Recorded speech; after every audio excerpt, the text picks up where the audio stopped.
Hello, my name is Sue Redding. I'm the Flotilla Commander for the Coast Guard Auxiliary here in Marathon. We're here at Marathon Airport.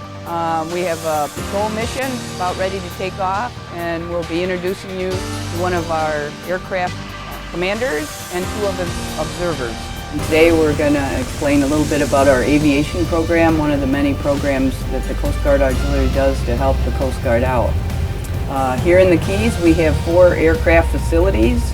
We have 3 aircraft commanders, Jerry Metcalf being one of the 3. We have 1 co-pilot, and also we have 8 observers, and we have Dottie Mattern and Eric Putnam as observers today. The Coast Guard's, the auxiliary has logged in hundreds of hours with their personal planes here, saving a couple of $1 million for the Coast Guard, since these planes are a lot more cost effective than the Coast Guard facilities. We look for anything that we see unusual, report it.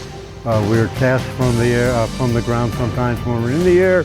If they have something come up, many people don't realize that on flare sightings, the Coast Guard must investigate any reasonable flare sighting. So we do get called out for early morning flights after somebody reports a flare sighting at night.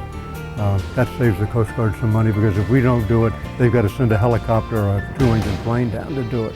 I've been doing it for 4 or 5 years, and I've been a first responder to a 6-person sinking of a boat, first responder to a sinking during a mini season a couple of years ago. I have observed migrant interdictions and been involved in that. I have sighted a one-man raft on a raft and counted that as an interdiction as well as a save. We do, again, the early morning flights for the Coast Guard, and we do anything they ask us to do that's that we can do. And the fact that we can cover so much more ground and so much more quickly. Yeah, we can cover the whole Keys, ocean and bayside, in one patrol.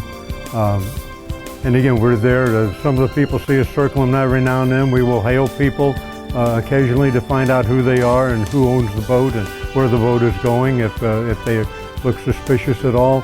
And it's not even if they look suspicious, if something doesn't look right. We call them and hail them. So again, we're here to do the Coast Guard's bidding.